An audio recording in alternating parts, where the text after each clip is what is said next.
नमस्कार मेरे प्यारे दोस्तों एवं प्रिय छात्रों।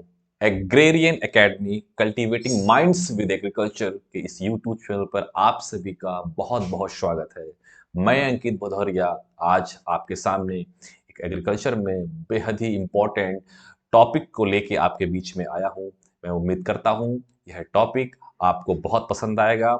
जो भी आपके कन्फ्यूजन्स हैं वो इस वीडियो के माध्यम से क्लियर होंगे और जो भी आपके क्वेश्चंस बनते हैं सिर्फ सीट से रिलेटेड, जो भी एग्जामिनेशंस में क्वेश्चंस पूछे जाते हैं या पूछे गए हैं या पूछे जा सकते हैं, सभी प्रकार के महत्वपूर्ण प्रश्नों को मैं आपके साथ आज इस YouTube वीडियो के माध्यम से डिस्कस करूंगा। चलिए स्टार्ट करते हैं आज के इस नए टॉपिक के साथ, जिसका नाम है seed with descriptive and competitive facts. चलिए स्टार्ट करते हैं।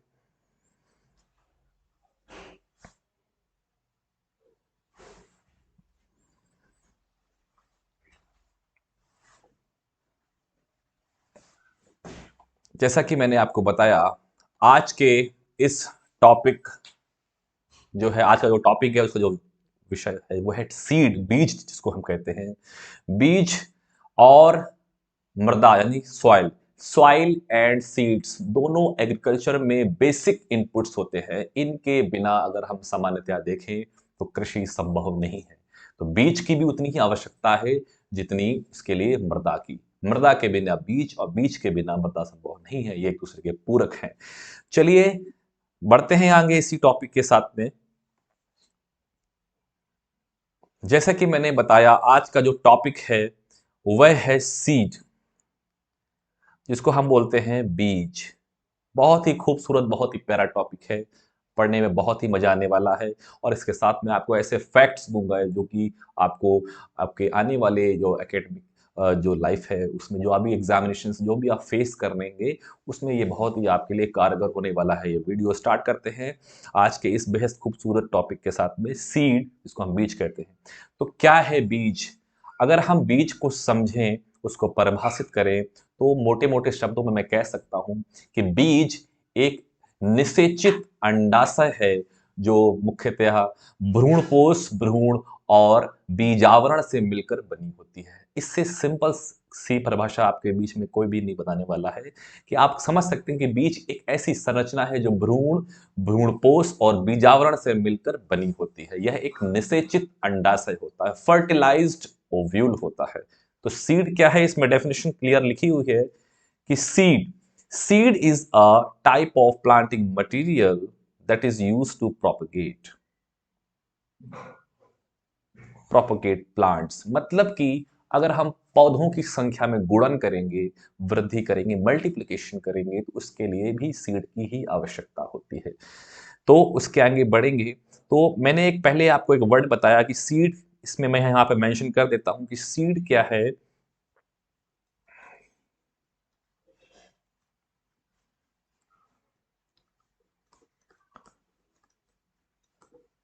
फर्टिलाइज्ड, इसको हम निषेचित कहते हैं, ओव्यूल है। मतलब हमारा निषेचित अंडाशय है बीज, जो मुख्यतः तीन यह भाग दिए हुए हैं। सीड कोड जिसको हम बीजावरण कहेंगे, एम्ब्रियो जिसको हम भ्रूण कहेंगे, और फूड स्टोर का मतलब हम यहाँ पर लिख सकते हैं दूसरे शब्दों में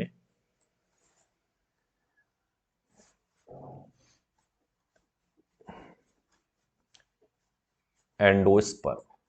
यानी कि बीजावरण यानी सीड कोट, एम्ब्रियो यानी कि भ्रूण, और फूड स्टोर यानी कि एंडोस्पर्म, यानी इसको हम तीनों के संकलित रूप को हम बीज का नाम देते हैं, जैसे कि बीज आपके सामने एक चित्र के माध्यम से मैंने बताया है। तो चलिए स्टार्ट करते हैं। Seed is a type of planting material that is used to propagate. It is most, देखिए यह लाइन मैंने जो आपको बता के रखी थी, it is most fundamental agricultural input. बहुत ही इंपॉर्टेंट लाइन है इस पूरे चैप्टर में कि सीड क्या है, फंडामेंटल बेसिक इनपुट है। सॉइल भी है और सीड है। तो चूंकि टॉपिक आज सीड है तो सीड के विषय में मैं बता रहा हूं। तो seed it is the most fundamental agricultural input. The fertilised ovule, note कर लीजिएगा ये शब्द यहाँ पर, आपको आपके जो प्रश्न जो आएंगे आपकी जो परीक्षाओं में पूछे जाएंगे वो यही है कि फर्टिलाइज्ड ओव्यूल क्या होता है, ये सीड होता है। और ऑब्टेन जैसे कैसे प्राप्त होगा, ये pollination and fertilisation of flowering plants. Pollination का मतलब होता है पॉलन ग्रेन का ट्रांसफर होना, वह पूरी प्रक्रिया कहलाती है आपकी परागण। और जैसे ही वो ट्रांसफर हो जाता है, स्टिग्मा में पहुंच जाता है, उसके बाद दूसरी जो प्रोसेस स्टार्ट होती है, जो प्रक्रिया प्रारंभ होती है, वह होती है फर्टिलाइजेशन, मतलब निषेचन। तो मेल, जहां पर मेल एवं फीमेल गैमेट्स का फ्यूजन होता है, उसके बाद हमारा ये स्ट्रक्चर जिसको हम सीड बोलते हैं डेवलप होता है। तो ओवरी कन्वर्ट हो जाती है हमारे फ्रूट में, और सीड कन्वर्ट हो जाता है, ओव्यूल कन्वर्ट हो जाता है हमारा सीड में। तो यह क्या है, the fertilised ovule obtained following pollination and fertilisation of flowering plant, इसी को हम सीड कहते हैं। तो पराग कोश से जब परागकण निकलते हैं और वर्तिकाग्र पर जो पहुंचते हैं, यह प्रक्रिया हमारी परागण, जिसको हम पॉलिनेशन। और उसके बाद जैसे ही हमारे परागकण हमारे पहुंच जाते हैं वर्तिकाग्र पर, उसके बाद हमारी दूसरी प्रक्रिया प्रारंभ होती है जिसको हम बोलेंगे निषेचन, मतलब फर्टिलाइजेशन। वहां पर मेल और फीमेल गैमेट्स फ्यूज्ड होंगे, जिसके बाद हमारा जो डेवलप होने वाले जो स्ट्रक्चर्स होंगे वही होंगे, ओवरी हमारी कन्वर्ट हो जाएगी फ्रूट में, और ओव्यूल हमारा कन्वर्ट हो जाएगा सीड में। मतलब अगर अंडाशय वो जो है वो फल में परिवर्तित हो जाएगा, और जो बीजांड है वह हमारा बीज में परिवर्तित हो जाएगा। उसके बाद अगली लाइन में लिखा हुआ है, after germination the seed produces a healthy plant. अगर हम बीज की बुआई कर देते हैं, अंकुरण की प्रक्रिया के पश्चात हमारा पौधा जो है पूर्ण रूप से तैयार होता है, एक स्वस्थ पौधे का निर्माण होता है अंकुरण की प्रक्रिया के बाद। उसमें भी हमारा बीज ही है जो उसके लिए रिस्पॉन्सिबल होता है, जो प्लांट्स में कन्वर्ट होता है बाद में। सीड में कौन कौन से हम स्ट्रक्चर हम और भी काउंट कर सकते हैं, एज अ सीड काउंट कर सकते हैं, as a planting material count कर सकते हैं। वह यह है हमारे such as bulbs, cuttings and grafts of any sort of corms, tubers, rhizomes, sets and tubers. ये अलग अलग क्रॉप्स हैं जिसमें एज अ प्लांटिंग मटेरियल के रूप में ये डिफरेंट स्ट्रक्चर प्रयोग में लाए जाते हैं। तो आपको समझना क्या है यहाँ पर कि seed is a mature fertilised ovule, मतलब बीज एक निषेचित परिपक्व जो है बीजांड है, जो मुख्यतः 3 भागों से मिलकर बना होता है, जिसमें से ये सामने आपके चित्र के माध्यम से मैं बता रहा हूं। सीड कोड जिसको हम बीजावरण कहते हैं, ये एक ऐसी संरचना होती है जो बीज को बाहर से ढके रहती है और आवरण के रूप में कार्य करती है। दूसरा स्ट्रक्चर वो बता रहा था, पार्ट भाग है, वह है भ्रूण, जिसको हम एम्ब्रियो कहते हैं। और तीसरा महत्वपूर्ण भाग वो है, वो आपका एंडोस्पर्म या फूड स्टोर, जो भ्रूण को पोषण प्रदान करता है, वह है आपका भ्रूणपोष, जिसको हम इंग्लिश में एंडोस्पर्म कहते हैं। तो यह 3 जो भाग हैं, इनसे मिलकर एक बीज का निर्माण होता है। तो आपको यह चीज समझ में आ गई होगी कि ये क्या होता है बीज, किसे कहते हैं बीज। आगे चलते हैं। इसके बाद जो अगला महत्वपूर्ण बिंदु है, वह है आपका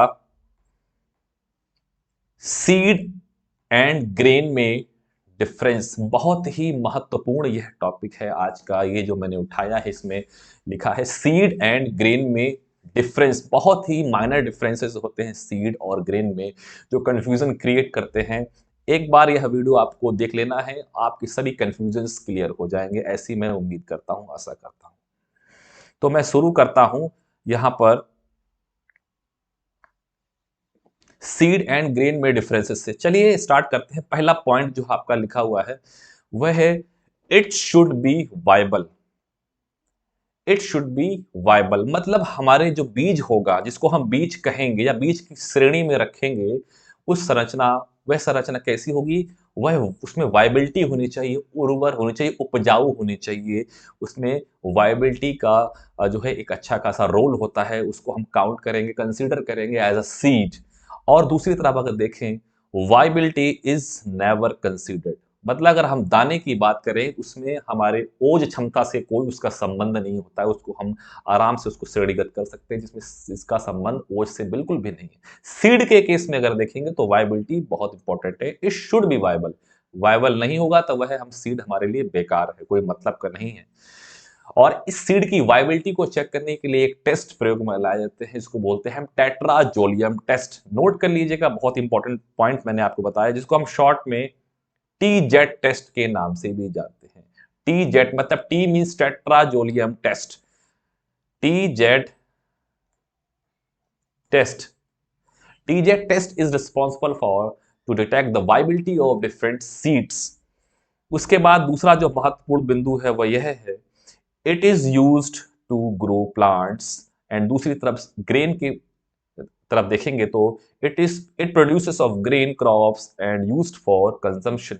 मुख्यतः अगर हम बीज को देखें तो वह पौधों को ग्रो करने में प्रयोग में लाया जाता है, उसकी हम सोइंग करते हैं सीड की, तब जाके हमारा प्लांट्स रेडी होता है, कन्वर्ट होता है सीड।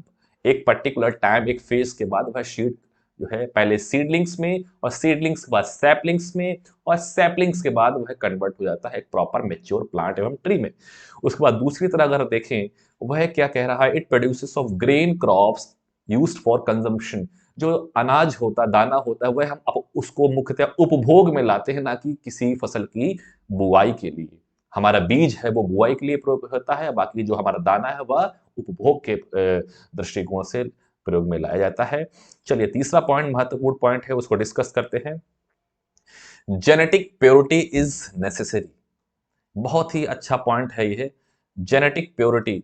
हर एक सीड में जो उसकी डिफरेंट कैटेगरीज होती हैं, अभी मैं बताऊंगा आगे कि कौन कौन सी कैटेगरीज को जो है उसको कैटेगराइज किया गया है सीड को। उसमें जितनी भी कैटेगरीज होती हैं उनकी एक निश्चित जेनेटिक प्योरिटी होती है, जो उतनी होनी ही चाहिए उनके मानकों के आधार पर। जो भी सीड के स्टैंडर्ड्स होते हैं, मिनिमम सीड स्टैंडर्ड्स जो इंडिया में बताए गए हैं, वह उनके अनुसार जेनेटिक प्योरिटी अलग अलग श्रेणियों में अलग अलग होती है। तो वह इंपॉर्टेंट होती है सीड के केस में जेनेटिक प्योरिटी। और ऐसा कुछ भी आवश्यक नहीं है हमारा दाने के केस में। कोई जरूरी नहीं उसकी जेनेटिक प्योरिटी हो या ना हो, इससे कोई फर्क नहीं पड़ता। हमें तो उसको अंततोगत्वा प्रयोग में लाना है, उपभोग में लाना है। और यह तीसरा बिंदु आपके साथ में यह बता रहा है। चौथे बिंदु की तरफ अगर हम बढ़े तो चौथा पॉइंट हमारा बता रहा है कि in seeds embryo endosperm is important. अगर हम बीज की बात करें तो उसमें हमारा भ्रूण और भ्रूण पोष, विशुद्ध हिंदी में अगर उसको बोले एम्ब्रियो को तो उसको बोलेंगे भ्रूण, और हमारा जो एंडोस्पर्म होता है, फूड मटेरियल होता है, उसको हम बोलते हैं भ्रूण पोष। यह आवश्यक होता है सीड के केस में, ये इंपॉर्टेंट है। एम्ब्रियो का होना, अगर एम्ब्रियो नहीं होगा तो वाइबिलिटी नहीं होगी, और एम्ब्रियो को जो न्यूट्रिशन प्रोवाइड कराता है वह है एंडोस्पर्म, जिसको हम उसका फूडिंग मटेरियल बोलते हैं। और ऐसा दाने के केस में only endosperm is important in grains. चूंकि वो न्यूट्रिटिव पॉइंट ऑफ व्यू से अगर देखें तो इसके लिए एंडोस्पर्म बहुत इंपॉर्टेंट होना चाहिए, जिसमें हमारा प्रोटीन कंटेंट वगैरह डिफरेंट प्रोवाइड करवाता है दाने वगैरह में। उसके बाद अगर हम देखें, पांचवा बिंदु कह रहा है हमारा, it should have maximum seed certification standards. मैंने जिसके लिए आपको बताया था कि बीज को बीज रहने के लिए या बीज को बीज की श्रेणी में रखने के लिए कुछ जो है मानक तय किए गए हैं, minimum seed to maximum seed certification standards. वह उसके जितने भी मानक तय हो, उस मानकों को यह फुलफिल करता हो, जो है वो है हमारा सीड कहलाएगा। It should have maximum seed certification standards. जो भी स्टैंडर्ड फिक्स किए गए हैं सीड सर्टिफिकेशन एजेंसी के माध्यम से, वह हमारे स्टैंडर्ड्स को ये फुलफिल करता हो तो उसको हम सीड की श्रेणी में रखेंगे। उसके बाद लिखा है no such requirements specially in case of grain. दानों में इस प्रकार का कोई मानक नहीं तय है जो सीड सर्टिफिकेशन एजेंसी ने तय किए हों। उसके बाद अगर हम आगे देखें, सातवें पॉइंट में, इसको आप सभी पॉइंट्स को आराम से डिस्कस जो है करते हुए आप इसको कॉन्सेप्ट को क्लियर करते रहिएगा। अपनी डायरी, अपने नोट्स में इसको जरूर इसको लिख लीजिएगा। बार बार इसको बताता हूं आपको कि जो फैक्ट्स मैं आपको बता रहा हूं, कुछ फैक्ट्स लिखे हुए हैं, कुछ फैक्ट्स मैं वर्बली बोल देता हूं, तो उनको भी आप उसमें नोट डाउन कर लिया करिए। सातवां पॉइंट जो है वो ये बता रहा है, रेस्पिरेशन रेट, जो उसकी श्वसन दर होती है। और दूसरा पॉइंट लिखा है, physiological and biological process should be kept at low level during storage। जब हम उसको उसका संरक्षण करते हैं, उसको संरक्षित करते हैं गोदामों में या कोई भी आपके स्टोरेज करने वाले जो भी स्ट्रक्चर्स हो वहाँ पे स्टोर करते हैं, तो वहाँ पे जितनी भी रेस्पिरेशन रेट है या उसकी फिजियोलॉजिकल प्रोसेस है या बायोलॉजिकल प्रोसेस है, वह अपने लोएस्ट लेवल पे होनी चाहिए ताकि उसको हम अधिक से अधिक दिनों तक उसको सुरक्षित रख सकें, संरक्षित रख सकें, उसकी कीपिंग क्वालिटी, उसकी शेल्फ लाइफ को हम बढ़ा सकें। और उसकी तरफ दूसरी तरफ अगर देखें तो नो सच रिक्वायरमेंट, दाने में ऐसी कोई सी जो है प्रोसेस जो है नहीं देखने को मिलती है। ऐसा कोई इसमें मानक नहीं तय किया गया है दानों के लिए। तो जितने भी मानक जो तय किए गए हैं वो मोस्टली बीज के लिए तय किए गए हैं, दानों के लिए नहीं तय किए गए हैं। और 8वां पॉइंट हमारा कह रहा है it should be compulsory certified. It should be compulsory certified मतलब यह कह रहा है कि जो सीड सर्टिफाइंग एजेंसीज होती हैं उनकी तरफ से इसको सर्टिफाइड किया गया ना होता है। सर्टिफाइड करने की आपको मैं आगे बताऊंगा अगले चरण में कि कैसे कैसे प्रोसेस होती है सर्टिफिकेशंस की। अभी आप यहां समझ लीजिए कि सीड को जो है कंपल्सरी होता है सर्टिफाइड होना, और बीज में ऐसा कोई सर्टिफिकेशन की प्रोसेस का जो कंपल्सरी नहीं है, कंपल्सन नहीं है, बाउंडेशन नहीं है, नॉट नेसेसरी। यह आपका 8वां पॉइंट कह रहा था। 9वें पॉइंट में अगर हम देखें, 9वें पॉइंट की तरफ अगर हम बढ़ें तो वह कह रहा है, 9वां पॉइंट हमारा बता रहा है it should satisfy all quality norms. जितने भी क्वालिटी नॉर्म्स होते हैं, गुणवत्ता निर्धारित करते हैं, बताते हैं, उसको यह पूरी की पूरी तरह फुलफिल करता हो। जो भी रिक्वायरमेंट्स हो, क्वालिटी नॉर्म्स जो भी होंगे, ये सीड लॉ बताता है कि सीड एक्ट बताता है कौन कौन से जो है क्वालिटी नॉर्म्स होते हैं, वह वो उसको पूरा फुलफिल करता हो। दूसरी तरफ हमारा जो बता रहा है नो सच रिक्वायरमेंट, ऐसी किसी प्रकार की कोई आवश्यकता होती नहीं है जो क्वालिटी नॉर्म्स को फुलफिल करे। तो यह आप समझ रहे होंगे कि जो मोस्टली जो प्रावधान है, जो नियम है, जो कानून है, वह हमारे सीड के लिए हैं और ग्रेन के लिए ऐसे कोई नियम कानून प्रावधान नहीं है जिसको हम फॉलो करेंगे। तो चलिए आगे बढ़ते हैं कि no such requirements in case of grain. 9वां पॉइंट हमारा बता रहा है, इसको मैं इरेज कर देता हूं ताकि आपको इसमें पढ़ने में, समझने में, कोई लिखने में कोई दिक्कत ना हो।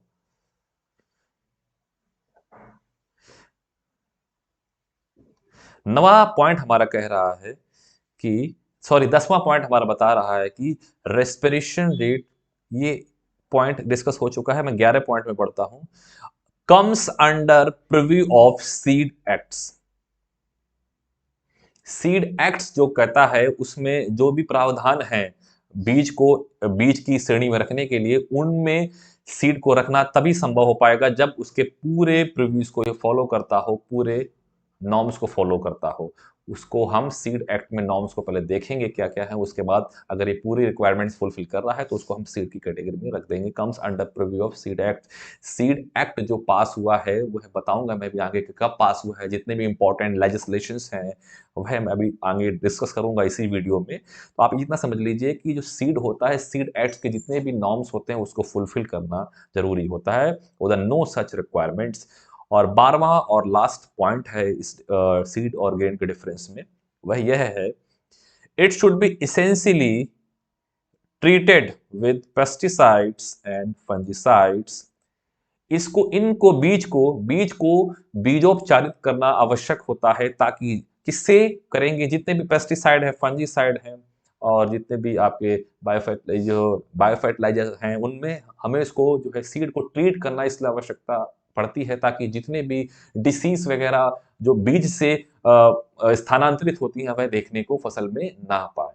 तो हम अगर पहले ही उसको हम उपचारित कर लेंगे, बीज को ट्रीट कर लेंगे, तो वह हम आने वाली भविष्य में, भविष्य का मतलब जब हम बीज की बुआई करने के बाद जब फसल हमारी तैयार होगी उसमें वह उस प्रकार की कवक जनित और जो वायरस जनित जो भी समस्याएं हैं, जीवाणु जनित, वो देखने को ना मिले। To protect the seed against storage insect pest and disease, मतलब जितने भी हमारे डिसीज हैं, इंसेक्ट पेस्ट हैं, इन सब से, इन पूरे विकारों से हम अपने बीज को बचा सकेंगे, इसलिए हम उसको पहले ही पूर्व में, बुआई के पहले ही उसको उपचारित कर लेते हैं। यह बहुत ही महत्वपूर्ण पॉइंट है अगर हम देखें इस पूरे डिफरेंस में। और इसमें अगर हम देखें ग्रेन में, चूंकि ग्रेन हमको उपभोग में लाना है, कंजम्पशन है, उसका खाना है, तो since used for consumption, it is not it is not treated with any chemicals. किसी भी प्रकार के रसायनों को हम इसको उपचारित नहीं करेंगे, क्योंकि हमें इसकी बुआई नहीं, इसको हम उपभोग में लाएंगे, इसका हम प्रयोग करेंगे अपने खाने के लिए। तो यह पूरा जो डिफरेंसेस हैं, आपके जो 12 महत्वपूर्ण बिंदु हैं मैंने जो बताया इस वीडियो में, ये आपको बहुत ही जो है कारगर होंगे। आपके कॉन्सेप्ट को क्लियर किया होगा कि कैसे कैसे डिफरेंसेस होते हैं सीड्स और ग्रेन्स में। तो चलिए आगे बढ़ते हैं अगले टॉपिक में। वह यह है कि अगला पॉइंट्स हमारा बता रहा है, जो मैंने बार बार कैटेगरीज कैटेगरीज बता रहा था कि कौन कौन सी कैटेगरीज होती हैं सीड में, क्लासेस होती हैं, वही आपके साथ में मैं डिस्कस करने जा रहा हूं। तो क्या कह रहा है इस पॉइंट में, क्लासेस ऑफ सीड मतलब कौन कौन सी श्रेणियां होती, किन किन श्रेणियों में हमने कौन कौन से बीजों को रखा है, उसके विषय में मैं बताने जा रहा हूं। क्या कह रहा है, in India seeds are divided into how many categories, mostly ये आप इसको नोट कर लीजिएगा। भारत में, इंडिया की बात हो रही, भारत में बीजों को 4 श्रेणियों में वर्गीकृत किया गया है, डिफरेंट 4 कैटेगरीज में कैटेगराइज किया गया है। वह कैटेगरीज ये है, इस प्रकार के आमने सामने मैं डिस्कस करूंगा। वह है breeder, foundation seeds, certified seed and आपका जो है रजिस्टर्ड सीड्स। पहले आपका मैं आपको बता दूं कि क्या क्या होते हैं ब्रीडर सीड्स, क्या होते हैं न्यूक्लियस सीड्स, क्या होते हैं फाउंडेशन सीड्स, क्या होते हैं सर्टिफाइड सीड्स, और कौन कौन से होते हैं रजिस्टर्ड सीड्स। न्यूक्लियस सीड्स जो है वह सीड होता है जो हमारा मुख्य रूप से प्लांट ब्रीडर्स के पास होता है, उनको प्रोवाइड, वह ही उसी को डेवलप करते हैं। बहुत ही जो है बहुत ही कम अमाउंट में होता है, इसकी मात्रा बहुत कम होती है। ये मोस्टली ब्रीडर्स के पास ही होता है। वो इसलिए होता है कि डिफरेंट वैरायटीज को हम डेवलप कर सकें और इससे हम ब्रीडर सीड्स को डेवलप कर सकें। तो जो न्यूक्लियस सीड उसका होता है उसको हम बोलते हैं नाभिकीय बीज। नाभिकीय बीज के नाम से यह जाना जाता है nucleus seed. This is the genetically and physically pure seed produced by the plant breeders. मैंने जैसे आपको बताया कि जो न्यूक्लियस सीड होता है, जिसको हम हिंदी में बोलते हैं नाभिकीय बीज, इसको लिख लीजिएगा, नाभिकीय बीज के नाम से जाना जाता है हमारा न्यूक्लियस सीड। इसको हम क्या इसको हम देखिए, इसको पढ़ते हैं क्या कह रहा है इसमें, क्या है इसका मतलब कि नाभिकीय बीज क्या होता है। Nucleus seed, this is the genetically and physically pure. ये 100% जो है प्योर सीड होता है, इसको लिख लीजिएगा। 100% प्योरिटी किस सीड की होती है, वह होती है न्यूक्लियस सीड की, nucleus seed. And seed produced by plant breeder. Plant breeder मतलब जो plant breeding, genetics and plant breeding profession से जुड़े होते हैं, जिनका एमएस मास्टर्स जो और पीएचडी जिन्होंने आपका आनुवंशिकी एवं पादप प्रजनन में किया होता है, वही आपके प्लांट ब्रीडर्स जो है वैरायटीज को डेवलप करते हैं न्यूक्लियस सीड और नाभिकीय बीज की सहायता से। Who develop the variety, plant breeders who develop the variety without any impurities. इसमें किसी भी प्रकार की जो है इम्प्योरिटीज नहीं होनी चाहिए। ये आपका 100% प्योर सीड होता है। उसके बाद the seed is produced and maintained in high tight isolations by the institute that created the variety. जिस प्रकार की वैरायटी या कोई फसल की हमें जो है डेवलप करनी होती है, विकसित करनी होती है, उस संस्थान में जहां पर यह नाभिकीय बीज हमारा तैयार किया जा रहा होता है प्लांट ब्रीडर्स की थ्रू या प्लांट ब्रीडर्स की सहायता से, वह आपकी जो भी आइसोलेशन डिस्टेंस मतलब होता है पृथक्करण दूरी, जो एक ऐसी दूरी होती है जिसमें हम यह फिक्स करते हैं कि किसी भी प्रकार की कोई भी बाहर से ऐसी इम्प्योरिटीज उसमें आके ना मिक्स हो जाए जो उसकी total genetic purity and physical purity को डिस्टर्ब करे। तो इतनी जो मिनिमम डिस्टेंस होती है उसको हम पृथक कोण यानी कि आइसोलेशन डिस्टेंस बोलते हैं। ये आपकी क्रॉप टू क्रॉप वैरी करती है, फसल से फसल में ये अलग अलग प्रकार की जो है रखते हैं, उसको हम मेंटेन करते हैं। तो जो इंस्टीट्यूट होते हैं जो न्यूक्लियस सीड्स को डेवलप करते हैं, वह मिनिमम आइसोलेशन डिस्टेंस को फॉलो करते हैं और जो आपको वैरायटी डेवलप करने में हेल्प करती है ताकि उसमें किसी भी प्रकार की कोई भी इम्प्योरिटीज ना मिक्स हो सके। उसके बाद अगर हम देखें multiplication chain at the institutions where breeder seed is created year after year. There is no certification agency for this variety of seeds. The original variety vigor and viability must be preserved in this nucleus seed. तो यही बोल रहा है कि हमारा यह बहुत ही pure seed होता है जिसकी 100% जेनेटिक प्योरिटी होती है। इसको मेंटेन करने में, इसको डेवलप करने में, इसको यूज करने में जो भी नॉर्म्स होते हैं, वो क्राइटेरियाज होते हैं, वो बहुत ही टाइटली फॉलो किए जाते हैं। उसके आइसोलेशन डिस्टेंस को मेंटेन किया जाता है ताकि उसमें कोई भी बाहर से एक्सटर्नल इम्प्योरिटीज ना मिक्स हो सके। नाभिकीय बीज के बाद अगर हम दूसरी श्रेणी में चलें तो वह हमारा सबसे महत्वपूर्ण जो बीज है उसको हम बोलते हैं प्रजनक बीज। इसको हम बोलेंगे प्रजनक बीज, इसको हम इंग्लिश में बोलते हैं ब्रीडर सीड। प्रजनक बीज, प्रजनक बीज बोलते हैं हम ब्रीडर सीड को। यह आपका न्यूक्लियस सीड से डेवलप किया गया सीड होता है, बीज होता है, जो ये बहुत ही महत्वपूर्ण है इस श्रेणी में आपका ब्रीडर सीड। और देखेंगे इसमें कैसे इसको हम डिफाइन करते हैं। Breeder seed is the offspring of a nucleus seed. मतलब यह कह रहा है जो ब्रीडर सीड है यह किसकी संतति है, यह आपकी नाभिकीय बीज की यानी कि न्यूक्लियट सीड्स की संतति है। उससे यह प्लांट ब्रीडर्स इसको डेवलप करते हैं। That is typically replicated over a greater area of the field under the direction of a plant breeder. जो कड़ी निगरानी में इसको विकसित करना किया जाता है। इसमें प्लांट ब्रीडर का मुख्य भूमिका होती है और वही जो नॉर्म्स जो बता रहा था मैं इसमें भी फॉलो किए जाते हैं और ये बहुत ही प्योर सीड होता है। एंड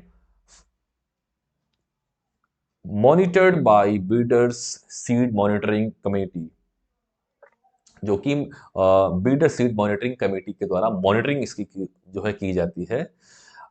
इसमें आप देखेंगे कि जो इसके जो मुख्य बिंदु हैं इसमें यह है कि इसका जो गोल्डन येलो है यह इसका टैग कलर होता है। अगर इसको हम सीड को देखेंगे तो जो सीड जिस पैकेट में होगा, जिस बैग में होगा, उसमें जिस प्रकार का टैग लगा होगा उसका कलर वह होगा गोल्डन येलो कलर का। यह आपका इंपॉर्टेंट फैक्ट्स हो गया जो कि आपके एग्जामिनेशन से पूछा जाता है कि golden yellow is the tag colour of which seed. Options होंगे breeder foundation certified registered seed, तो आप एक बार उसमें टिक कर दीजिएगा कि गोल्डन येलो जो सुनहरा पीला जो कलर होता है टैग कलर वह आपका प्रजनक बीज यानी ब्रीडर सीड का होता है। उसके बाद अगर हम देखेंगे आगे बढ़ते हुए, the breeder seed tag is 12 into 6 centimetre in size. तो दूसरा इंपॉर्टेंट फैक्ट्स हो गया आपका जो टैग का जो साइज होगा वह ब्रीडर सीड का कितना होता है, वह होता है 12 गुणे 6 सेंटीमीटर। नोट कर लीजिएगा ये फैक्ट्स बहुत इंपॉर्टेंट है। Tag size 12 into 6 centimetre, tag colour is golden yellow. दोनों इंपॉर्टेंट क्वेश्चंस हैं जो आपको जो है आगे जितने भी एग्जामिनेशन सीट से रिलेटेड मिलेंगे आपको हमेशा यह क्वेश्चन आपको जरूर से जरूर टकराने वाला है। इसको नोट करके आगे बढ़ते हैं हम लोग। तो ब्रीडर सीड आपका जो है यहाँ से इसको हम खत्म करते हैं, आगे बढ़ते हैं।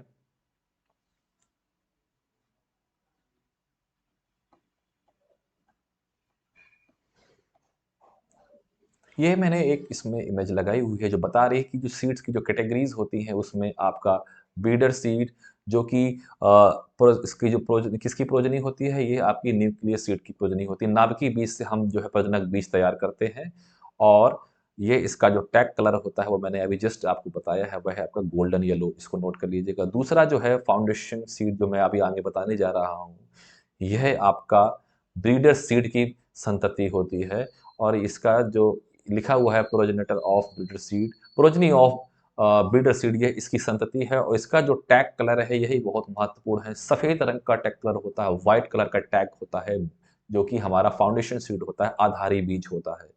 उसके बाद देखिए जिस कलर का टैग कलर होता है उसी कलर का इमेज में मेंशन भी किया हुआ है। गोल्डन येलो दिख रहा है आपका ब्रीडर सीड में, व्हाइट कलर दिख रहा है आपका फाउंडेशन सीड में।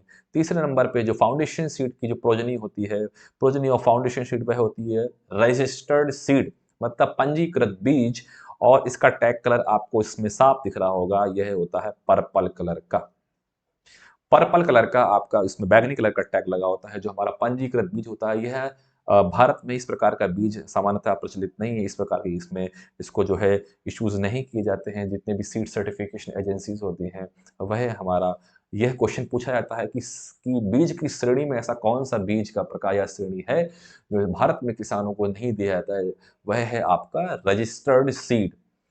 इसको लिख लीजिएगा और नोट कर लीजिएगा, इंपॉर्टेंट क्वेश्चन है। चौथे नंबर पे है आपका progeny of foundation seed. Foundation seed की प्रोजनी है वह है आपकी सर्टिफाइड सीड। इसका भी आपको टैग कलर आपको साफ दिख रहा होगा, ब्लू कलर का टैग होता है। यह आप इसको नोट कर लीजिए, golden yellow breeder seed, white foundation seed, purple आपका रजिस्टर्ड सीड, एंड आपका लास्ट में ब्लू कलर का जो होता है वह होता है सर्टिफाइड सीड। इसके अलावा एक और कैटेगरी है, वह है आपकी टीएफएल सीड, जो इसमें मैं आपको लिख देता हूं, टीएफएल सीड। टीएफएल का फुल फॉर्म बहुत पूछा जाता है, आप इसको नोट कर लीजिएगा। टीएफएल का फुल फॉर्म होता है ट्रूथफुली लेबल्ड सीड। लिख लीजिएगा, T means truthfully and F means truthfully labelled seed.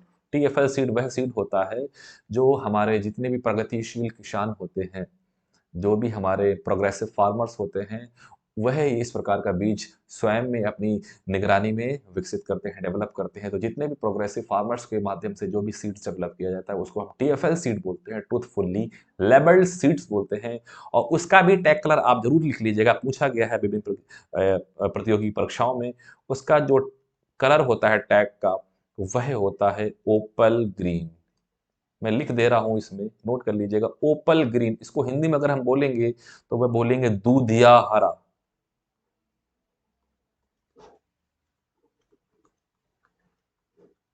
दूधिया हरा कलर का इसमें टैग होता है, किसमें, ट्रूथफुली लेबल्ड सीड में।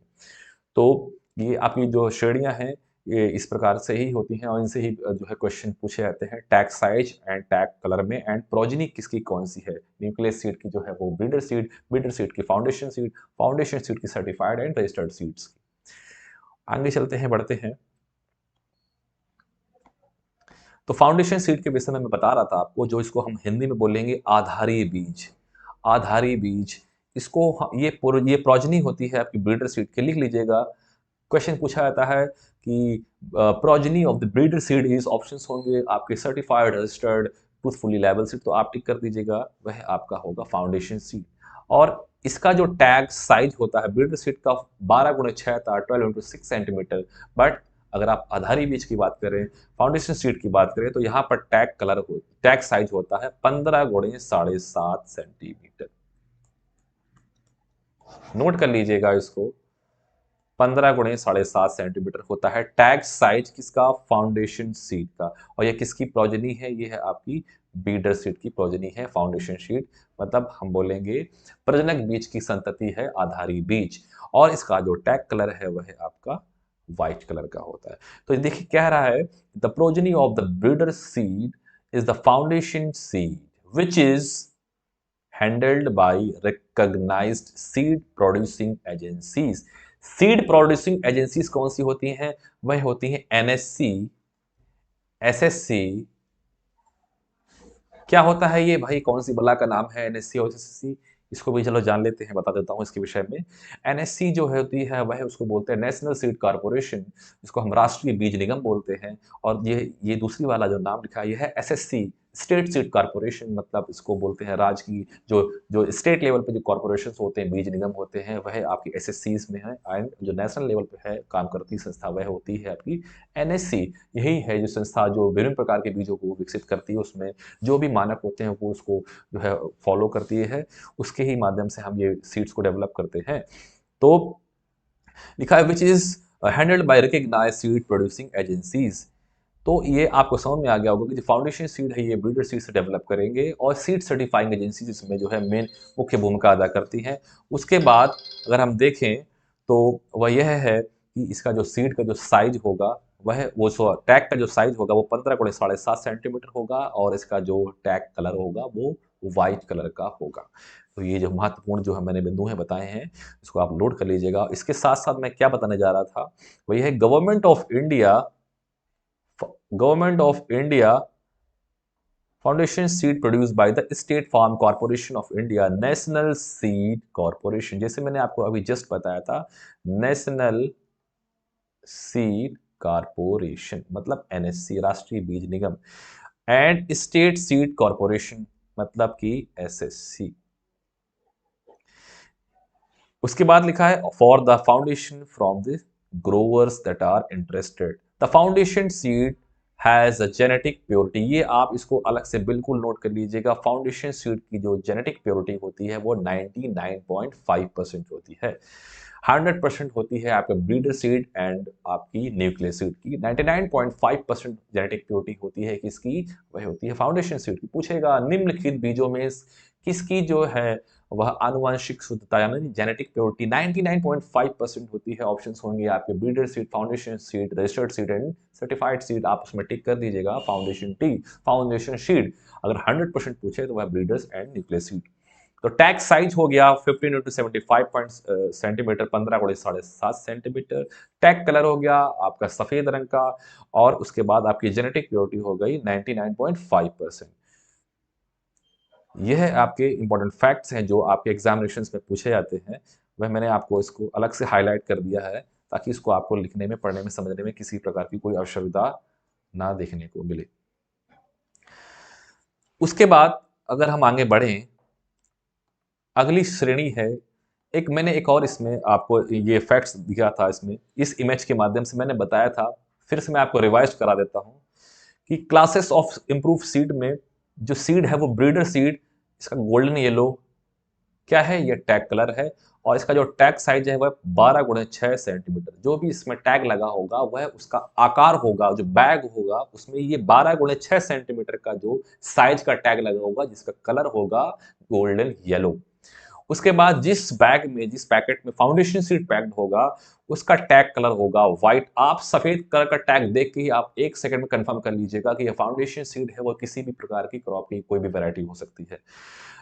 और इसका जो साइज होगा टैग का वह होगा 15 इंटू 75 सेंटीमीटर, मतलब 15 गुणे 7.5 centimetre.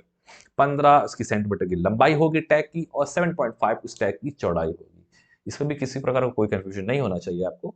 Registered seed purple colour का टैग होगा, सेम इसका टैग साइज है 15 इंटू 75 सेंटीमीटर। और लास्ट में आपका है सर्टिफाइड मतलब प्रमाणित बीज।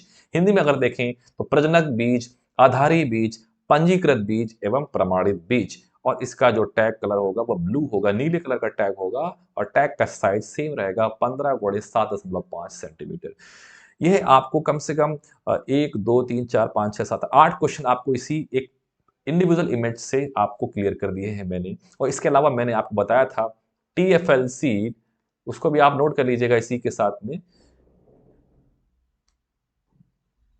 कौन से सीड, वह सीड है आपका TFL सीड। TFL सीड इसी में नोट कर लीजिएगा, जो कि प्रोग्रेसिव फार्मर्स डेवलप करते हैं इसको।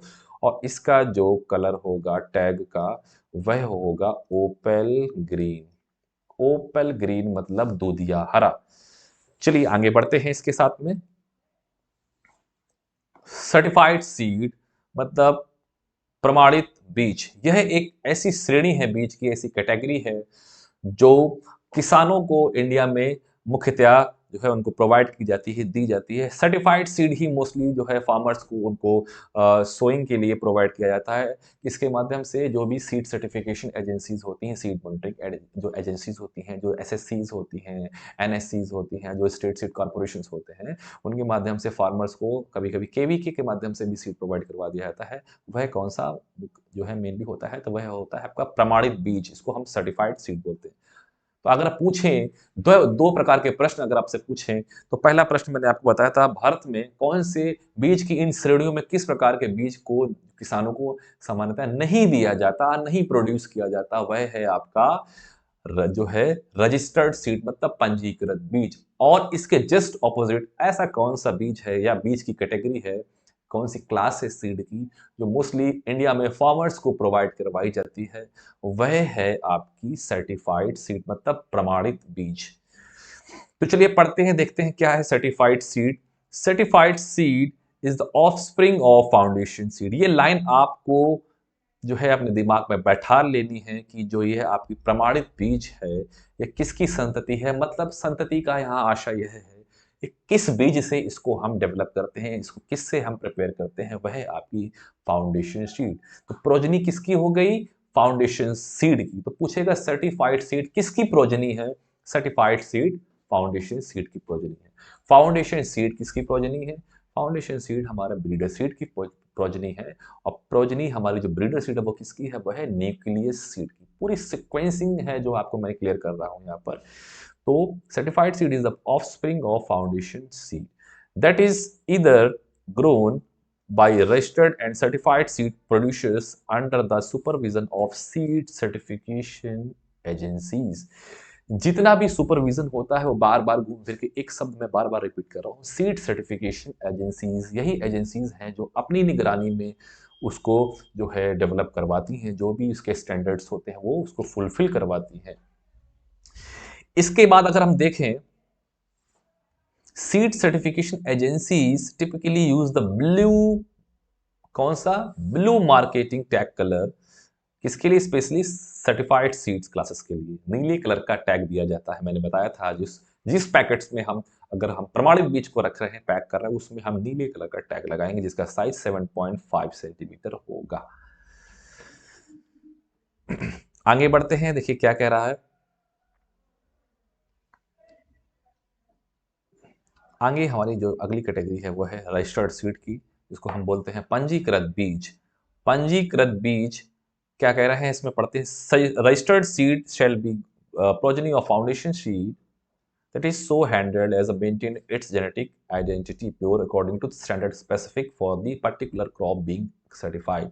इसको आप लिख लीजिएगा, यह भारत में फार्मर्स को नहीं प्रोवाइड करवाया जाता है। इस प्रकार की श्रेणी हमारे इंडिया में फार्मर्स को नहीं देने दी जाती है, उनको बीजों की बुआई करने के लिए ये हमारी श्रेणी नहीं होती है। बस हमको क्या इसमें समझना है, जो रजिस्टर्ड सीड होते हैं, हमारे पंजीकृत बीज होते हैं, ये हमारे ये फाउंडेशन सीड से डेवलप किए जाते हैं, प्रोजनी होती है फाउंडेशन सीड की, और एक पर्पल कलर का इसमें टैग लगा होता है, और यह जो है इसका टैग साइज वह भी 7.5 सेंटीमीटर होता है। उसके बाद जो मैं आपको आगे बता रहा हूँ, यह एक महत्वपूर्ण कैटेगरी आ गई है आपके सामने, वह है आपकी ट्रूथफुली लेबल्ड सीड। यह आपकी जो सीड की कैटेगरी है, यह मोस्टली प्रोग्रेसिव फार्मर्स के माध्यम से ही डेवलप की जाती है। ये आप इसको ध्यान रखिएगा कि इसमें ओपेल ग्रीन कलर का टैग कलर होता है, दूधिया हरा रंग का इसमें टैग दिया जाता है, जो इसको पहचान देता है। तो यह आपके कैटेगरीज हो गई हैं ट्रूथफुली लेबल सीड। उसके बाद बता रहा है difference between cereals and pulses. चूंकि हम यहाँ पर सीड के विषय में है जो है पढ़ रहे हैं, समझ रहे हैं, तो इसमें एक और टॉपिक है सीरियल्स, दाने वाले, और पल्सेस मतलब दलहन वाले। क्या इसमें जो है क्वालिटी है, क्या डिफरेंसेस हैं। सीरियल्स क्या बता रहे हैं, cereals is any edible component of the grain of cultivating grasses composed of the endosperm, germ and brain। ये इसकी स्पेसिफिकेशंस दी हैं, इन स्पेसिफिकेशंस को फुलफिल करेगा वह हम उसको सीरियल्स की कैटेगरी में रखेंगे। सीरियल्स में हमारे कौन कौन से आते हैं, वह आपका होगा वीट, वीट भी सीरियल है, पैडी, पैडी के बाद मेज, ये हमारे सब सीरियल्स की कैटेगरी में आने वाले हैं। पल्सेस क्या कह रहा है, बता रहा है pulses are the edible seeds of plants in the legumes family. Pulses जो होती है वो मोस्टली दलहनी फसल यानी लेग्यूमिनस क्रॉप्स यानी लेग्यूमिनस फैमिली से बिलोंग करते हैं। पल्सेस ग्रो इन पॉट्स, जो इनके ऊपर एक आवरण होता है, फली जिसको हम बोलते हैं, and come in variety of shape, seeds and colours. और ये जो पल्सेस हैं, इसके एग्जाम्पल अगर हम दे दे, पी हो गई, आपकी अरहर हो गई, पी मतलब पाइसम सटाइवम, अरहर मतलब खिजानस खिजान, लेंटिल हो गई, लेंटिल हो गई आपकी, ग्रीन ग्राम हो गई, उर्द, ग्रीन ग्राम, उसके बाद ब्लैक ग्राम, मूंग, ये हमारी पल्सेस की कैटेगरी में आती हैं। और पल्सेस में on an average 20 to 25% protein content होता है, और हमारा जो सीरियल्स होते हैं उसमें 8 to 12% प्रोटीन कंटेंट पाया जाता है। अलग अलग सीरियल्स में अलग अलग प्रोटीन पाई जाती है, जैसे वीट में ग्लूटीन एंड पैडी, वीट में ग्लूटीन प्रोटीन होगी, पैडी में आपकी ओराइजनिन होगी, मेज में जीन प्रोटीन होगी। अलग अलग सीरियल्स में अलग अलग प्रोटीन्स देखने को मिलती है। जो रेंज होती है वो ऑन एन एवरेज 8 to 12%, और पल्सेस में जो प्रोटीन की जो रेंज होती है वह 20 to 25%। डिफरेंट डिफरेंट पल्सेस में डिफरेंट डिफरेंट प्रोटीन का कंटेंट होता है। तो यह आपको कहीं इसको नोट कर लीजिएगा, जो आपके लिए एक बेहद ही इंपॉर्टेंट फैक्ट्स है। उसके बाद हम बढ़ते हैं आगे। Parts of a seed and their functions. मैंने बताया था आपको, यह मैं फिर से आपको डिस्कस कर देता हूं। इस इसमें बता रहा हूं मैं आपको, parts of a seed and their functions, क्या क्या उसके भाग होते हैं बीज के, और उसके क्या क्या कार्य होते हैं, क्या रोल होते हैं, क्या फंक्शंस होते हैं। A seed is a structure, ऐसी संरचना होती है that includes embryo of a plant is protective outer covering under favourable conditions at growth. A seed gives rise to a new plant। ये जो एम्ब्रियो है, इसको प्रोटेक्ट करने के लिए एक जो है लेयर होती है, इसको हम बोलते हैं सीड कोट, और इसको जो न्यूट्रिशन प्रोवाइड करवाता है वह होती है हमारी एंडोस्पर्म। ये में से जो बेसिकली पार्ट्स होते हैं हमारे सीड्स के। Different seeds have different sizes, shapes, colours and participates in the reproduction of flowering plants. अलग अलग आकृति के, आकार के, कलर के हमारे जो है सीड्स देखने को मिलते हैं, जो कि हमारे जितने भी फ्लावरिंग प्लांट्स होते हैं उसके लिए रिप्रोडक्शन के प्रोसेस में जो है पार्टिसिपेट करते हैं, अपनी सहभागिता देते हैं। तो ये पार्ट्स आपको मैं ये दिखा रहा हूँ इसमें, इस इमेज के माध्यम से, कि यह देखिए एक बीज की संरचना है। ये किसका बीज है? ये किसी भी द्विबीजपत्री दलहनी फसल का बीज है, जिसको हम डाइकॉट में जो है कंसिडर करते हैं। बीन्स हैं, बीन्स में एक एक जो भाग है वो आपको प्रदर्शित किया गया है, बहुत ही क्लियरली मेंशन किया गया है। जो ये बाहरी जो लेयर होती है, जो ये इसकी आवरण है बाहर वाला, इसको हम बीजावरण कहते हैं। इसको देखेंगे आप, इसको टेस्टा एंड टैगमेन के नाम से जानते हैं। और ये दोनों संरचना मिलकर क्या बनाती हैं? हमारी सीड कोट। ये क्या करती हैं? बीज को प्रोटेक्ट करती हैं, सीड को बचाती हैं किसी बाहरी जो है गतिविधियों से, उसको प्रोटेक्शन प्रोवाइड करवाती हैं। और इसको टेस्टा और टैगमेन के नाम से जानते हैं। टेस्टा जो है वो आउटर लेयर होती है, टैगमेन इनर लेयर होती है। इसको भी मैं आपको डिटेल बताऊंगा। और ये दूसरी तरफ देखा है, plumule, epicotyl, hypocotyl and radicle and cotyledons. ये डिफरेंट स्ट्रक्चर्स हैं, डिफरेंट प्लेसेस पे इसको मेंशन किया गया है। इसको ही आगे मैं डिटेल में बताऊंगा। इधर आप समझ लीजिएगा, जो एंडोस्पर्म है, जो इसको बोलते हैं क्या है, ये स्टोर्स रिजर्व फूड, जो पोषण प्रदान करता है। किसको पोषण प्रदान करता है? करता है हमारे भ्रूण को, यानी कि एम्ब्रियो को। उसको विकसित होने में यह आपका स्टोर्ड फूड मटेरियल उसको जो हेल्प करता है। ये पहला पार्ट है, ये दूसरा पार्ट है भ्रूण, और ये है एंडोस्पर्म। तीसरा आपका जो है वो है आपका कॉर्न सीड का ये पूरा स्ट्रक्चर है। इसको आपको समझने में आसानी होगी। तो सीड कोट एंड आपका एंडोस्पर्म, और थर्ड नंबर पर आपका एम्ब्रियो। तीन मेजर पार्ट्स हैं, उसी को ये फर्दर क्लासीफाई किया गया। आगे मैं इसको बताता हूँ डिटेल में।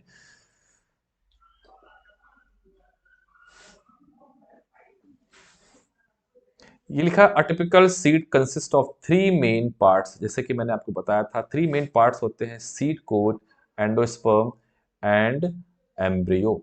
सीड कोट, सीड कोट जो होता है वो बाहरी आवरण होता है, बीजावरण होता है। क्या लिखा है? They are the protective outer covering of a seed. ये प्रोटेक्टिव कवरिंग होती है, आउटर कवरिंग होती है सीड की, and is usually hard, thick and brownish in colour. यह ब्राउन कलर की मोस्टली देखने को पाई जाती है, मोस्टली। और हार्ड होती है, जब हार्ड होगी तभी इसको हम सीड को प्रोटेक्ट कर पाएगी, बचा पाएगी इसको। उसके बाद लिखा है, the seed coat is form from the outer covering of the ovule called as integument, and it is usually contains of two layers. जो हमारा सीड कोट होता है, यह outer covering of the ovule, जो बीजांड होता है, उसको हम बोलते हैं एंटेगुमेंट। और ये एंटेगुमेंट जो इसकी जो बाहरी जो लेयर होती है, आउटर लेयर होती है, वह होती है टेस्टा। और जो इनर लेयर होती है वह कहलाती है हमारी टेगमेन। टेस्टा एंड टेगमेन मिलकर क्या आपका बना रहे हैं? एंटेगुमेन, जिसको हम सीड कोट कहते हैं। तो बहुत ही कंफ्यूजन इसमें नहीं होना, कंफ्यूज नहीं होना है। जो भी आपके एंटेगुमेंट या सीड कोट की इनर लेयर होगी वह आपकी टेगमेन कहलाएगी, और जो आउटर लेयर होगी वह आपकी टेस्टा कहलाएगी। इसको नोट कर लीजिएगा आप कहीं पे अपनी नोटबुक में। फिर से मैं इसको आपको मेंशन कर देता हूँ, जो आउटर लेयर होती है वो आपकी टेस्टा होती है, और जो इनर लेयर होती है वह आपकी टेगमेन होती है, और ये मिलके आपका एंटेगुमेंट्स यानी कि सीड कोट को बनाती है। उसके बाद आगे कह रहा है, seed coat has the following four parts: micropyle, funicles and hilum and raphe. इसमें देखिए सबके इंडिविजुअल जो है उसके फंक्शंस हैं। A small opening present at one end of the seed coat. Seed coat यानी बीजावरण के एक तरफ अगर देखिए छोटा सा एक प्रवेश द्वार होता है जिसको हम माइक्रोपाइल कहते हैं, या आप इसको जो है कहीं देख लीजिएगा इसके इमेज में फिर से ऊपर करके, कि जो जिसमें जहाँ पर आपका छोटी सा छिद्रनुमा संरचना होती है जहाँ पर आपका जो है जल प्रवेश करता है, माइक्रोपाइल कहलाती है। ये end of the seed coat यानी बिल्कुल अंतिम स्थान पर होती है बीजावरण के। दूसरा फ्यूनिकुल्स है, the seed stalk with which seed is attached to the fruit body. जो अटैच्ड करता है जो स्ट्रक्चर वह आपका फ्यूनिकुल्स कहलाता है। हाइलम क्या कह रहा है, the region from which the seed breaks off from the fruit. जैसे बीज और सीड को जो अलग करने वाली संरचना वो hilum, and raphe the base of the funicles that is fused with the integuments, ये है आपकी रेफी कहलाएगी। इसके फंक्शंस लिखे हैं, ये क्या करते हैं, protecting the seed from physical and mechanical damage. Seed coat क्या करता है, प्रोटेक्ट करता है किसको, सीड को, जितने भी फिजिकल और मैकेनिकल डैमेजेस होते हैं उससे हमारे बीज को बचाता है सीड कोट। उसके बाद दूसरा पॉइंट डिस्कस कर रहा है, preventing the seed from germination even under favourable conditions of the growth. इसको हम सीड डॉर्मेंसी कहते हैं। देखिए बहुत खूबसूरत वर्ड यहाँ पर शब्द प्रयोग में लाया गया है, सीड डॉर्मेंसी यानी बीज की सुषुप्ता अवस्था। ऐसी अवस्था जिसमें बीज को जितने भी उसके अनुकूल या उसके अनुकूल होने वाली जितनी परिस्थितियां होती हैं, अनुकूल होने की परिस्थितियां क्या हो सकती हैं किसी बीज के लिए, वह हो सकती है availability of water, availability of oxygen and availability of sunlight। ये जो इंपॉर्टेंट फैक्टर्स हैं, न्यूट्रिएंट्स वगैरह, ये जितने भी अवेलेबल होते हैं उसके बावजूद भी सीड हमारा फंक्शनल नहीं, जर्मिनेट नहीं होता। वो पर्टिकुलर फेज, वह निश्चित जो छोटा सा जो कालखंड होता है वह हमारा उसको डोरमेंसी कहते हैं। वह सीड के विषय में बात कर रहे हैं तो वह हमारी सीड डोरमेंसी कहलाती है। अगर हम उसको मानव के विषय में देखें, अपने ही विषय में देखें, विद्यार्थी जीवन से उसको अगर हम रिलेट करें, तो एक ऐसा समय थोड़े देर के लिए आता है जब आपको लगता है कि किसी प्रकार की कोई पढ़ाई लिखाई किताबें दूर साइड में रख दी जाए, पढ़ने का मन नहीं करता, मगर यह थोड़े समय के लिए होता है। उसके बाद 2-3-4 दिन बाद फिर से लगता है चलिए फिर से हम अपने पुराने से रवैये को अपनाते हैं, फिर से हम पढ़ाई शुरू करते हैं। तो वह हमारी ह्यूमन डोरमेंसी होती है। यहाँ बात हम सीड की कर रहे हैं, तो सीड डोरमेंसी यही होती है, प्रिवेंट करता है हमारा सीड कोट ऐसी कंडीशंस को, सीड से बचाता है। उसके बाद preventing the excessive loss of water from the seeds. जो बीज होता है, बीज से आवश्यकता से अधिक जल की हानि ना हो। अगर आवश्यकता से अधिक जल की हानि हो गई तो वह जो है प्रॉब्लम क्रिएट करेगी जर्मिनेट होने में, उसको जर्मिनेशन में प्रॉब्लम होगी, और जर्मिनेट नहीं होगा तो वह पौधे के रूप में परिवर्तित नहीं होगा बीज हमारा। तो समस्या ही समस्याएं हैं। उससे प्रोटेक्ट करने वाली जो स्ट्रक्चर होती है वह हमारी होती है सीड कोट। उसके बाद लास्ट में है acting as a physical barrier against the entry of parasite. ये भी महत्वपूर्ण बिंदु है। जितने भी पैरासाइट्स होते हैं, चाहे वायरस हो, फंगस हो, बैक्टीरिया हो, एल्गी हो, एक्टिनोमाइसीज हो, ये सब इनसे हमारा जो सीड को जो फिजिकल जो बैरियर्स होते हैं उनसे हमारा प्रोटेक्ट करता है हमारा वह सीड कोट। तो कितने मल्टीपल फंक्शंस हैं अगर हम देखें इसको, सीड कोट के कितने इंपॉर्टेंट रोल्स हैं इसके बीज को डिफरेंट बैरियर से बचाने के लिए। तो जिसको मैंने आपको पॉइंट से पूरा डिस्कस किया है, तो आपको समझ में आ गया होगा कि क्या रोल्स क्या फंक्शंस होते हैं हमारे एक बीज आवरण के बीज के केस में। अगर देखें बीज के संदर्भ में उसको हम जाने तो यह 8 पॉइंट्स के माध्यम से मैंने आपको बता दिया है। उसके आगे अगर हम बढ़ते हैं, चलते हैं आगे, उसके देखते हैं क्या इसमें नेक्स्ट टॉपिक में आपको बताऊंगा मैं। वह है आपका एंडोस्पर्म, जिसको बोलते हैं भ्रूण। भ्रूण मतलब एंडोस्पर्म, भ्रूण संरचना है एक ये महत्वपूर्ण आपकी आपके बीज में। भ्रूण, it is a tissue that is rich in oil, starch, protein. Depending upon the presence or absence of the endosperm, seeds are categorized into 2 different categories. और ये जो कैटेगरीज हैं यह हमारी बहुत ही महत्वपूर्ण कैटेगरीज हैं, और इन कैटेगरीज से ही हमारे प्रश्न पूछे जाते हैं। नॉन एंडोस्पर्मिक यानी एक्स एल्ब्यूमिनस सीड्स जो होते हैं वह जो है उनमें किसी भी प्रकार का एंडोस्पर्म नहीं पाया जाता, उनमें एब्सेंस होता है, इसलिए नॉन एंडोस्पर्म सीड की कैटेगरीज में काउंट किए जाते हैं। और इन कैटेगरीज की जो कैटेगरी में जो सीड्स होते हैं वही आपके प्रश्न के रूप में परीक्षाओं में पूछे जाते हैं। Which one of the following seed comes under in non endospermic seed. तो इसमें उदाहरण के रूप पूछा जाएगा। अगर फ्रूट की कैटेगरी में अगर आप देखें तो आप बेर में टिक लगा दीजिएगा, और अगर हम वेजिटेबल में देखें तो पी मटर, पाइसम सटाइवम कैसा है, नॉन एंडोस्पर्मिक सीड की कैटेगरी में आने वाला है। अगर हम ऑयल सीड क्रॉप की बात करें तो उसमें ग्राउंड नट है एरेकिस हाइपोजिया और ग्राम है। यह आपके और फ्रूट में आपका बेर में नॉन एंडोस्पर्मिक सीड है। ये चार मैंने चीजें बताई हैं, बेर, पी, ग्राउंडनट, ग्राम, ये कैसे हैं, ये नॉन एंडोस्पर्मिक सीड की कैटेगरी में आते हैं।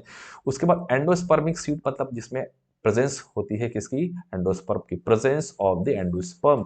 सच एज सीड्स कौन से होते हैं, मिलेट्स होते हैं, जितने मोटे अनाज होते हैं, पाम्स होते हैं जितने, जैसे कि आपका ऑयल पाम हो गया, कोकोनट हो गया, ठीक है, ये इन पाम्स में भी एंडोस्पर्मिक सीड्स होता है। लिलीज हो गए फ्लावर्स में, मिलेट्स हो गए मोटे अनाज, सावा, कोदो, रागी, ये सब हमारे इनमें एंडोस्पर्म यानी पाया जाता है। तो ये दो कैटेगरीज हैं, इनको आप जो है पढ़ लीजिएगा, endospermic and non endospermic seeds जो होते हैं, और विद उनके एग्जाम्पल्स के साथ में मैंने आपको बताया है। यह है आपका हो गया एंडोस्पर्म।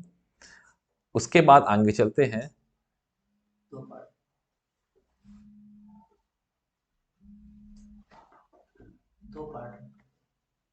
उसके बाद जो है हमारा एम्ब्रियो है। एम्ब्रियो हमारा मैंने आपको बताया है, वह उसके ये डिफरेंट पार्ट्स होते हैं जो मैंने बता रहा हूँ, एपिकोटाइल, हाइपोकोटाइल, रेडिकल, कॉटिलिडेंस। और कॉटिलिडेंस के बेसिस पे अगर हम उसको डिफाइन करें तो दो प्रकार के होते हैं, एक होता है मोनोकॉटिलिडेंस, एक होता है डाइकोटिलिडेंस। जो है मोनोकॉटिलिडेंस जिसमें एक प्रकार के बीज पत्र पाए जाते हैं और एक बीज से एक ही पौधा तैयार होता है, वह मोनोकॉटिलिडेंस सीड्स कहलाते हैं। और एम्ब्रियो विद वन कॉटिलिडन जिसमें एक बीज पत्राधार होता है, दूसरा होता है डाइकोटिलिडेंस मतलब जिसमें आपके टू कॉटिलिडेंस होते हैं, एक बीज से दो पौधे जो है तैयार हो जाते हैं। यह आपके मोनोकॉटिलिडेंस एंड डाइकोटिलिडेंस सीड्स कहलाते हैं। उसके बाद आपके सामने जो मैंने बताया था कि सीड्स में उनकी कैटेगरीज के अलावा भी जो और भी महत्वपूर्ण प्रश्न हैं जिनको हम निश्चित रूप से मैं कह सकता हूं कि यह आपके जो प्रश्न हैं, यह आपके आने वाले भविष्य की जितनी भी परीक्षाएं, अगर बीज से, सीड से रिलेटेड कोई क्वेश्चन पूछा गया तो वह इन आपके क्वेश्चंस में से जरूर होगा। इस चीज की मैं आपसे उम्मीद कर सकता हूं, कह सकता हूं पूरी आशा के साथ में।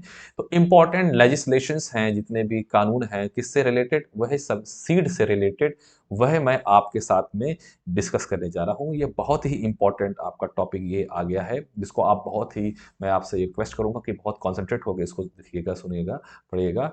और ये आपका कुछ इस प्रकार से है, इंपॉर्टेंट लेजिस्लेशंस में कौन कौन से लेजिस्लेशन से कौन कौन से कानून जो हैं पास हो चुके हैं या पास हो रहे हैं, वह यही इस प्रकार के हैं। सबसे पहला जो है वह है नेशनल सीड कॉरपोरेशन, जिसको हम राष्ट्रीय बीज निगम कहते हैं। नोट कर लीजिएगा इसको। इसकी स्थापना पूछी जाती है, इसकी स्थापना 7 मार्च 1963 में पूछा गया प्रश्न, ये बहुत सी परीक्षाओं में पूछा हुआ है। राष्ट्रीय बीज निगम की स्थापना वर्ष यानी कि नेशनल सीड कॉरपोरेशन, जो कि एनएससी शॉर्ट फॉर्म बोला जाता है, ये कब एस्टैब्लिश्ड हुआ, यह आपका 1963 में एस्टैब्लिश्ड हुआ। और इसके साथ एक और फैक्ट मैं बता रहा हूं आपका, इसका हेडक्वार्टर जो है आपका, वह है आपका नई दिल्ली में। बहुत ही महत्वपूर्ण प्रश्न है ये कि नेशनल सीड कॉर्पोरेशन का हेडक्वार्टर कहाँ पे है, वह नई दिल्ली में है। और इसकी स्थापना वर्ष है 7 मार्च 1963। लिख लीजिएगा, इसको याद कर लीजिएगा। उसके बाद दूसरा अगर हम फैक्ट्स आपको बताएं तो वह यह इस प्रकार से है कि दूसरा Indian seed act, Indian seed act, Bharat में जो बीज एक्ट है वह कब पारित हुआ, नोट कर लीजिएगा। एक दूसरा बेहद इंपॉर्टेंट क्वेश्चन मैंने आपको बताया है, वह 1966 में है पास्ड हुआ। 1966 में पास हो गया था ये आपका इंडियन सीड एक्ट। वर्ड बहुत इसमें ध्यान देने वाला है कि भारत में जो बीज जो एक्ट है, सीड एक्ट है, वो पास कब हुआ भारत की संसद द्वारा, वह 1966 में पास हुआ था। बट इनफोर्स्ड, वर्ड आप इसको लिख लीजिएगा, कंफ्यूज बिल्कुल होने की कोई भी आवश्यकता नहीं है। इनफोर्स्ड, पास्ड हुआ 1966 में, और इनफोर्स मतलब उसको लागू कब से किया गया, वह लागू किया 1969 में। दो अलग अलग प्रश्न हैं, वह आपको मैं बता रहा हूं कि आप पारित हुआ वो है आपका 1966, बट प्रभाव में आया वह है, लगा वह आपका भारत में वह 1969 से यह प्रभावी रूप से कारगर हो गया, कार्य करने लगा। उसके बाद अगर हम देखें तीसरे नंबर पे है, वह है सीड रूल्स। बीज के जो नियम हैं वह 1968 में जो है पास किए गए थे। सीड एक्ट पास हुआ 66 में, इन्फोर्स्ड हुआ 1969 में, सीड रूल्स जो है वो 1968 में प्रभावी हुए थे। उसके बाद जो मिनिमम स्टैंडर्ड्स मैं आपको बता रहा था कि जो सीड्स के जो मिनिमम स्टैंडर्ड्स होते हैं इसकी उसकी इतनी जेनेटिक प्योरिटी होनी चाहिए, इतनी फिजिकल प्योरिटी होनी चाहिए, वह उसका मिनिमम स्टैंडर्ड का जो एक्ट है वह आपका किस वर्ष पास हुआ? वह आपका पास हुआ 1971 में। मिनिमम जो सर्टिफिकेशन स्टैंडर्ड सीड के हैं वो 1971 में पास किए गए। उसके बाद आपका नेशनल सीड प्रोजेक्ट वह आपका 1976 में पास हुआ। उसके बाद सीड का जो कंट्रोल ऑर्डर है वह आपका 1983 में पास हुआ। तो इसको देख लीजिएगा कि 1983 में सीड कंट्रोल ऑर्डर पास हुआ। ये क्वेश्चन बहुत पूछा गया है आपका कि seed control order was passed in which year by government of India, वह आपका होगा 1983। उसके बाद जो सीड की जो न्यू पॉलिसी आई गई थी, गवर्नमेंट ऑफ इंडिया ने लाई थी, वह आपकी 1988 में लाई गई थी। 1988 में आपकी न्यू सीड पॉलिसी लाई गई थी। उसके बाद जो अगला बेहद इंपॉर्टेंट और महत्वपूर्ण प्रश्न है वह है आपका PPY&FR, इसका फुल फॉर्म लिख लीजिएगा। वह इसका फुल फॉर्म है plant protection varieties and farmers right act. P means plant, P means protection, V means variety, F means farmers, R means right. Plant Protection Variety and Farmers Right Act जो पास हुआ वह आपका भारत सरकार द्वारा 2001 में पास किया गया। और यह भी प्रश्न बहुत बार पूछा जा चुका है, जितने भी पूर्व में एग्जामिनेशंस हो चुके हैं उसमें भी यह प्रश्न बहुत बार पूछा गया है। अगला बेहद इंपॉर्टेंट जो क्वेश्चन है वह नेशनल सीड पॉलिसी। यह अभी 2002 में पास की गई थी। सबसे लेटेस्ट जो जो लेजिस्लेशन है वह यही है। नेशनल सीड पॉलिसी जो राष्ट्रीय जो बीज नीति है वह हमारी 2002 वर्ष में गवर्नमेंट ऑफ इंडिया के माध्यम से ये पास की गई थी। और इसके बाद जो लास्ट में फैक्ट्स है यह है, भारत में कौन सी ऐसी फर्स्ट प्राइवेट सीड कंपनी थी जो रजिस्टर्ड हुई थी, वह उस कंपनी का नाम पूछा जाता है, उसका ईयर ऑफ एस्टेब्लिशमेंट कब वह पारित जो है अपने उसने रजिस्टर्ड करवाया था अपने आप को, और वह कहाँ पर उसका हेडक्वार्टर है था। वह आपको 1912 में first time private seed company India में रजिस्टर्ड हुई थी और वह कोलकाता में रजिस्टर्ड हुई थी। उसका नाम था, उस प्राइवेट सीड कंपनी का नाम था Sutton and Sons. Sutton and Sons was the first private seed company was established in India। 1912 में स्टैब्लिश हुई थी और इसका हेडक्वार्टर आपका कोलकाता में है। यह भी आपका फर्स्ट प्राइवेट सीड कंपनी का क्वेश्चन भी बहुत इंपॉर्टेंट है। और इसके बाद इस यूट्यूब वीडियो का आज लास्ट जो टॉपिक है वह यह है, कौन कौन से इंस्टीट्यूट हैं जो वर्तमान समय में भारत में सीड के क्षेत्र में, बीज के क्षेत्र में अपनी जो है भूमिका एवं सेवाएं प्रदान कर रहे हैं। वो उसके माध्यम अलग हो सकते हैं मगर वह जो संस्थान है वो यह इस प्रकार है। इंस्टीट्यूट रिलेटेड टू सीड, यहाँ सब कुछ है, जितना भी A to Z है वह सब कुछ आपका किसके विषय में है? सीड के विषय में चल रहा है। क्योंकि मैंने इस वीडियो में बताया था कि सीड उसके जितने भी डिस्क्रिप्टिव और कॉम्परेटिव फैक्ट्स हैं वो मैं इसको डिस्कस करूंगा, तो वही मैं उसी प्रकार से बता रहा हूँ कि पहला जो इंस्टीट्यूट है, जो संस्थान भारत में काम कर रहा है, वह है शॉर्ट फॉर्म अगर पूछे IISS का पूरा नाम दो प्रकार से होता है। Indian Institute of soil science, मगर यहाँ हम सॉइल नहीं पढ़ रहे हैं, यहाँ हम सीड पढ़ रहे हैं, तो यहाँ पर होगा Indian Institute of Seed science. तो वह होगा भारतीय बीज विज्ञान संस्थान, वह आपका है। यह इस पूछा जाता है इसको किस और नाम से जाना जाता है, वही है आपका DSR। नोट कर लीजिएगा इसका full form, directorate of seed research. Directorate of seed research is also known as IISS। And IISS क्या मतलब होता है? फुल फॉर्म है Indian Institute of Seed science.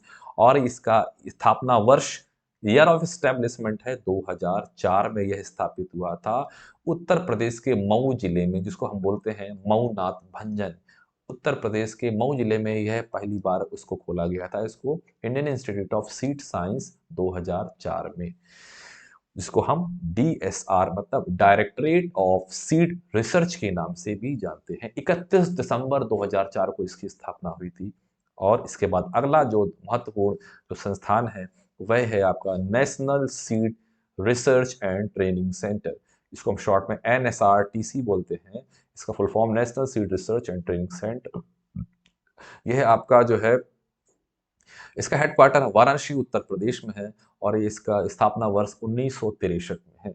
1963 में इसको स्थापित किया गया था भारत सरकार द्वारा, और यह इसका जो हेडक्वार्टर है वो वाराणसी उत्तर प्रदेश में है। तो national seed research and training centre is located at Varanasi, Uttar Pradesh, and the year of establishment of NSRTC is 1963।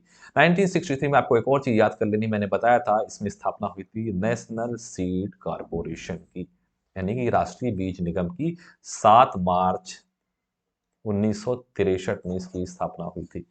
इसको भी नोट कर लीजिएगा, इसी के साथ में 2 वर्ष आपको एक जगह याद हो जाएंगे। और आखिरी संस्थान जो है वो अंतर्राष्ट्रीय स्तर पर काम कर रहा है बीज के क्षेत्र में। ये 2 जो संस्थान मैंने आपको बताए, ये नेशनल लेवल पे काम कर रहे थे, और ये वाला जो संस्थान है ये इंटरनेशनल इंस्टीट्यूट है, इसको हम ISTA बोलते हैं। ISTA मतलब यहाँ पर आई से है international seed testing association. Note कर लीजिएगा, वन एंड ओनली इंस्टीट्यूट जो है वो सीड के क्षेत्र में जो काम कर रहा है इंटरनेशनल लेवल पर, अंतर्राष्ट्रीय स्तर पर, वह आपका ISTA है, इंटरनेशनल सीड टेस्टिंग एसोसिएशन। का फुल फॉर्म बहुत बार पूछा है, इसका स्थापना वर्ष पूछा जाता है, 1924 में इसको स्थापित किया गया था, और यह इसका जो संस्थान है, हेडक्वार्टर है, वह आपका स्विट्जरलैंड में है। तो स्विट्जरलैंड आपको याद कर लीजिएगा, 1924 इसका ईयर ऑफ एस्टेब्लिशमेंट याद कर लीजिएगा, और इसका full form international seed testing association.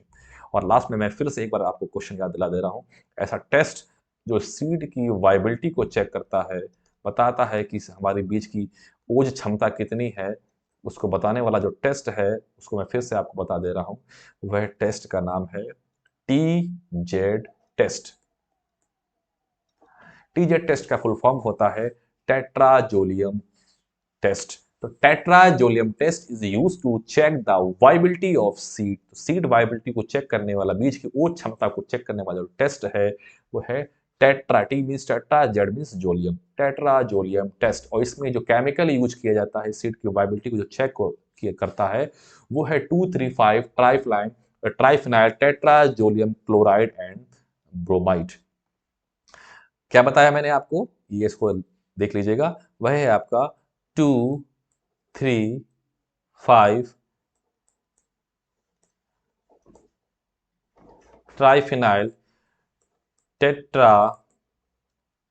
इसको नोट कर लीजिएगा, कौन सा केमिकल है जो सीड वाइबिलिटी टेस्ट में यूज किया जाता है, वह है 2,3,5 triphenyl tetrazolium chloride oblique bromide. ये केमिकल भी आपका बहुत ही इंपॉर्टेंट है, जो कि सीड की वाइबिलिटी को चेक करने के लिए प्रयोग में लाया जाता है टेट्राजोलियम टेस्ट में। तो यह आपका टेस्ट भी उतना ही इंपॉर्टेंट है सीड की वाइबिलिटी को जो चेक करता है। और लास्ट में आपका धन्यवाद ज्ञापन है, थैंक यू है, आभार है, क्योंकि आपने इस वीडियो में मुझको धैर्यपूर्वक सुना, अपना अपना ध्यान केंद्रित किया, कॉन्सेंट्रेट किया, मेरी एक एक बात को आपने बहुत ही गंभीरता से सुना, समझा, परखा, उसको नोट किया, और इसके लिए जो हमें विशेष रूप से आपका जो आभारी हूँ। और मैं यह उम्मीद करता हूँ कि जैसा मैंने जिस कंटेंट को इस वीडियो के माध्यम से मैंने आप तक ये पहुँचाया है, अगर इस प्रकार के कंटेंट अगर भविष्य में अगर आप चाहें मेरे माध्यम से, इस यूट्यूब चैनल के माध्यम से चाहें, तो मैं यह इतनी सी उम्मीद करता हूँ, यह आशा करता हूँ कि इस चैनल को जितना भी संभव हो सके आपके द्वारा, आपके माध्यम से इसको खूब जो है शेयर कर दीजिए, उसको लाइक कर दीजिए, सब्सक्राइब कर लीजिए, और बेल आइकन को इसको प्रेस कर दीजिए, ताकि जो भी नोटिफिकेशंस मैं आपको नेक्स्ट जो भविष्य में आपको दूं, तो वह आपको शीघ्र अतिशीघ्र आप तक बिना किसी व्यवधान तक पहुंच सके। ऐसी मैं उम्मीद करता हूं कि यह आप कार्य निश्चित रूप से संपन्न करेंगे, मेरी आपसे यह निवेदन है। तो मैं पुनः आपको अंतिम रूप से जो है आभार आपको व्यक्त करता हूं कि आपने इस वीडियो को सुना, आपने समझा बीज बीज क्या होता है, क्या क्या प्रकार होते हैं बीज के, और कौन कौन से महत्वपूर्ण प्रश्न मुख्य रूप से बीज से संबंधित होते हैं जो पूछे गए हैं, वह मैंने आपको बताया, जो पूछे जाएंगे वह भी आपको इसमें से ही निश्चित रूप से मिलेंगे। इसलिए आपको जो है इस वीडियो के माध्यम से मैं आपको बताने के लिए आया था। इसलिए पुनः आपका बहुत बहुत आभार, धन्यवाद आप सभी को मेरा। जय श्री राम।